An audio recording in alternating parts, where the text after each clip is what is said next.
fenomena alam yang selalu muncul pada musim penghujan adalah petir. Petir akan selalu mengiringi turunnya hujan di setiap musimnya. Dalam bahasa Arab, petir berasal dari kata ra'ada, yarudu, atau radan, yang berarti gemuruh. Maksudnya adalah suara yang didengar dari awan. Sedangkan as-sawaik, kilat, adalah api, cahaya, yang muncul dari langit bersamaan dengan suara petir yang keras. Ketika ditanya tentang petir, Ibnu Taimiyah mengatakan, dalam hadits marfu, sampai kepada Nabi Muhammad SAW, pada riwayat At-Tirmizi dan selainnya, Nabi SAW ditanya tentang petir, lalu beliau menjawab, petir adalah malaikat yang diberi tugas mengurus awan dan bersamanya pengoyak dari api yang memindahkan awan sesuai dengan kehendak Allah. Petir diciptakan agar kita selalu ingat kepada Allah atas segala yang diciptakannya di dunia ini. Inilah peringatan Tuhan dalam bentuk yang lain. Begitu juga ketika Ali ditanya, sebagaimana dikatakan Al-Haraiti dalam Makarimil Ahad, ia mengatakan, petir adalah malaikat, dan suaranya itu adalah pengoyak di tangannya, dan dalam riwayat lain dari Ali juga, suaranya itu adalah pengoyak dari besi di tangannya, ketika menafsirkan surat Al-Baqarah, ayat 19, AS. Suyuti mengatakan bahwa petir adalah malaikat yang ditugasi mengatur awan. Ada juga yang berpendapat bahwa petir adalah suara malaikat. Sedangkan kilat, barak, adalah kilatan cahaya dari cambuk malaikat tersebut untuk menggiring mendung. Petir menurut ilmu pengetahuan. Dari beberapa makna di atas, nampak bahwa ada sebagian ulama yang menafsirkan petir sebagai malaikat. Namun, secara ilmiah, menurut Harun Yahya, petir dapat terjadi ketika tegangan listrik pada dua titik terpisah di atmosfer masih dalam satu awan, atau antara awan dan permukaan tanah, atau antara dua permukaan tanah, mencapai tingkat tinggi. Makna ini menunjukkan bahwa petir merupakan proses alam.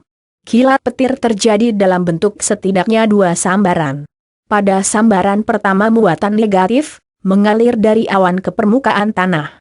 Ini bukanlah kilatan yang sangat terang. Sejumlah kilat percabangan biasanya dapat terlihat menyebar keluar dari jalur kilat utama.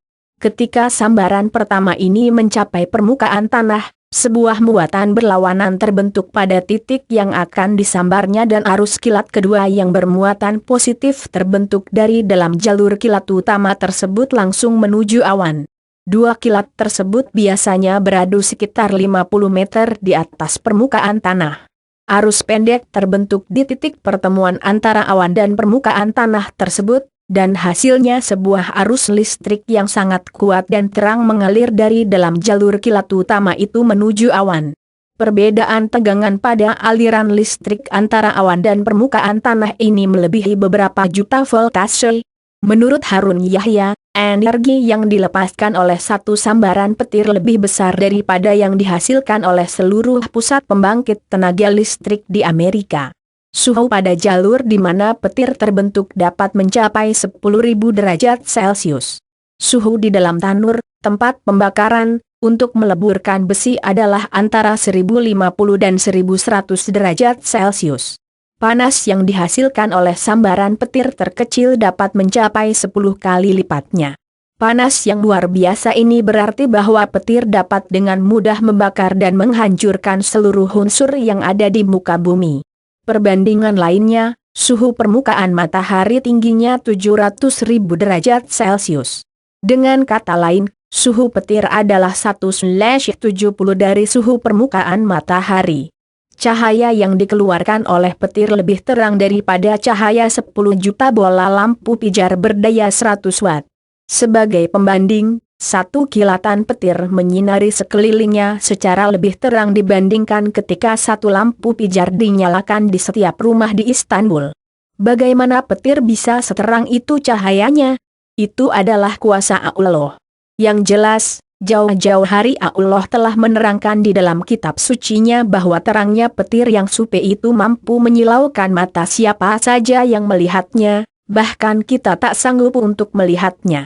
Allah berfirman, kilauan kilat awan itu hampir-hampir menghilangkan penglihatan. Qs. An-Nur 43, karena itu, bagi sebagian orang, petir terlihat sangat menakutkan dengan suara yang amat menggelegar yang membuat peka telinga. Bahkan orang Jawa dulu menganggap petir sebagai batara kala. Dalam kisah orang Jawa yang ada hubungannya dengan kisah pewayangan, batara kala adalah dewa yang berbentuk buto, raksasa jahat, yang selalu meminta tumbal manusia. Pada zaman modern sekarang pun petir dianggap sebagai sesuatu yang menakutkan. Hal itu tentu berdasarkan fakta adanya banyak kerugian, baik materi maupun korban jiwa akibat petir. Di Amerika dan Eropa, petir menjadi momok yang menakutkan. Namun, kita sebagai umat Islam, sejatinya, menjadikan petir sebagai peringatan agar selalu dekat dengan Allah, agar kita selalu ingat kepadanya.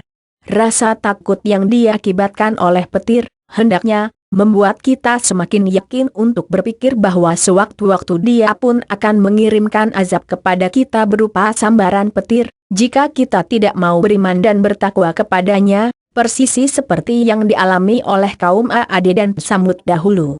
Karena itu, banyak sahabat Nabi yang menyarankan agar kita membaca asma Allah saat petir datang. Ikrimah mengatakan bahwasanya Ibnu Abbas tatkala mendengar suara petir beliau mengucapkan, Subhanallazi sabahat lahu, Maha Suci Allah yang petir bertasbih kepadanya.